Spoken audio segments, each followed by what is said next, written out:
எதிர்பார்ப்புக்கு மத்தியில் தொகுதி மறுவரையறை மசோதா மீது மாலை 4 மணிக்கு வாக்கெடுப்பு.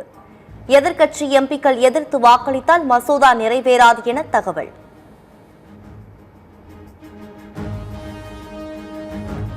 நாடாளுமன்றத்தில் விவாதம் நடக்கும் போதே மகளிர் இடஒதுக்கீடு குறித்து அரசிதழில் வெளியிட்டது ஏன்?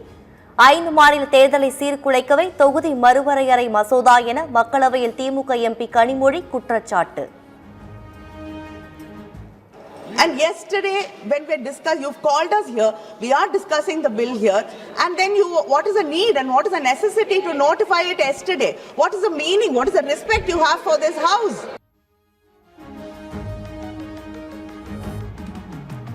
தொகுதி மறுவரையறை மசோதா குறித்து மோடியும் அமித்ஷாவும் தவறான தகவல்களை அளிக்கின்றனர். அனைத்து மாநிலங்களையும் ஒன்றாக கருதி சட்டம் இயற்ற முடியாது என அம்பேத்கர் கூறியதை சுட்டிக்காட்டி மக்களவையில் திமுக எம்பி ஆராசா பேச்சு.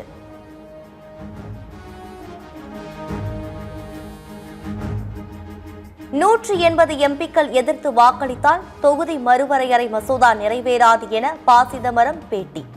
மோடியும் அமித்ஷாவும் பாதி உண்மையை மட்டுமே சொல்கின்றனர். அதிமுக கருத்தை கேட்டால் அமித்ஷா கருத்தை இபிஎஸ் சொல்கிறார் என விமர்சனம்.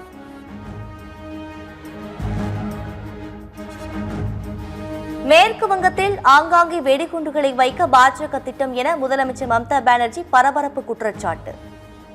என்ஐஏவை உள்ளே கொண்டு வந்து குழப்பங்களை ஏற்படுத்தி வாக்குகளை திருட முயற்சிப்பார்கள் என புகார்.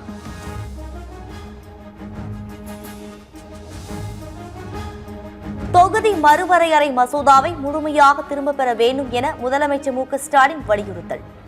நம் போராட்டங்களின் முடிவினை அறியப்போகும் இந்த நாள் தமிழ்நாட்டின் அரசியலுக்கு மிக முக்கியமான நாள் என அறிக்கை.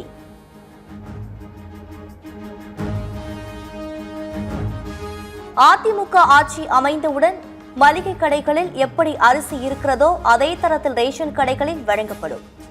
சங்ககிரி தேர்தல் பரப்புரையில் அதிமுக பொதுச் செயலாளர் எடப்பாடி பழனிசாமி வாக்குறுதி.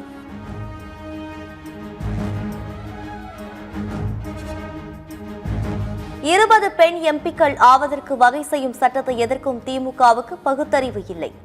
தொகுதி மறுவரையறை விவகாரத்தில் திமுகவினர் பிரச்சார மக்களிடம் ஈடுபடவில்லை என பாமக தலைவர் அன்புமணி விமர்சனம். 20 பெண்கள் தமிழ்நாட்டிலிருந்து நாடாளுமன்றத்திற்கு செல்லுகின்ற ஒரு சட்ட மசோதா. எரித்து கொளுத்திய பெண்களுக்கு எதிரான ஸ்டாலின் அவர்களை ஒரு பெண்ணு கூட தமிழ்நாட்டிலே ஓட்டு போடக்கூடாது. எவ்வளவு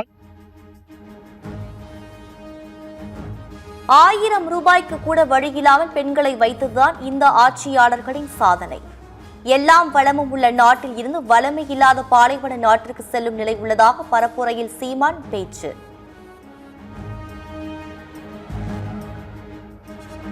நவீன காலத்திலும் ஒவ்வொரு சமூகத்தினருக்கும் தனித்தனி மயானம் அமைக்கப்படுவது வேதனைக்குரியது. நீர்நிலைகளை ஆக்கிரமித்து கட்டப்படும் மயான கட்டுமான பணிகளுக்கு தடை கோரிய வழக்கில் சென்னை உயர்நீதிமன்றம் கருத்து. மாநிலங்களவை துணைத் தலைவராக 3வது முறையாக ஹரிவன்ஸ் நாராயண் சிங் போட்டியின்றி தேர்வு. ஹரிவன்ஸ் நாராயண் சிங்கிற்கு பிரதமர் மோடி மற்றும் காங்கிரஸ் தலைவர் மல்லிகார்ஜுன கார்கே உள்ளிட்டோர் வாழ்த்து. தாம்பரம் அருகே ஜல்லிக்கற்களை ஏற்றி வந்த லாரி சாலையில் கவிழ்ந்து விபத்து. கட்டுப்பாட்டை இழந்து தடுப்பு சுவற்றில் மோதிய விபத்தில் ஓட்டுநர் லேசான காயத்துடன் உயிர் தப்பினார்.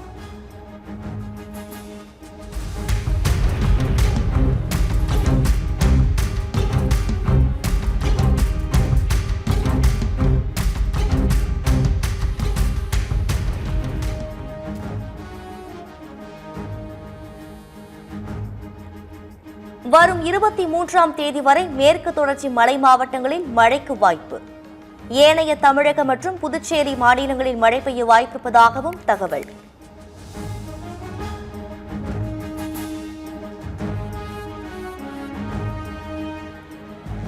வரும் 21ஆம் தேதி வரை உள் தமிழகத்தில் வெப்பநிலை இயல்பை விட 3 டிகிரி ஃபாரன்ஹீட் அதிகரிக்கும்.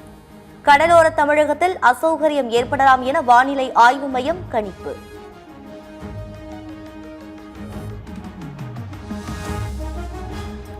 பாமகவை அபகரித்தவர்கள் தனக்கு எப்போது சாவு வரும் என காத்துக் கொண்டிருக்கிறார்கள்.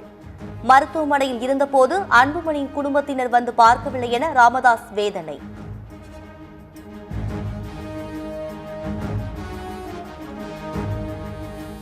அமைதி ஒப்பந்தத்தை ஏற்றுக்கொள்வதில் ஈரான் தலைவர்கள் புத்திசாலித்தனமாக தீர்மானிக்க வேண்டும்.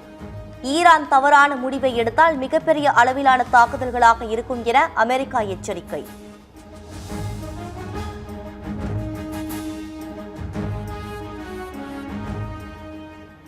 ஐபிஎல் கிரிக்கெட் தொடரில் முதல் வெற்றிக்காக போராடும் கொல்கத்தா அணி. அகமதாபாத்தில் நடக்கும் இன்றைய ஆட்டத்தில் குஜராத் டைட்டன்ஸ் அணியுடன் பல பரீட்சை.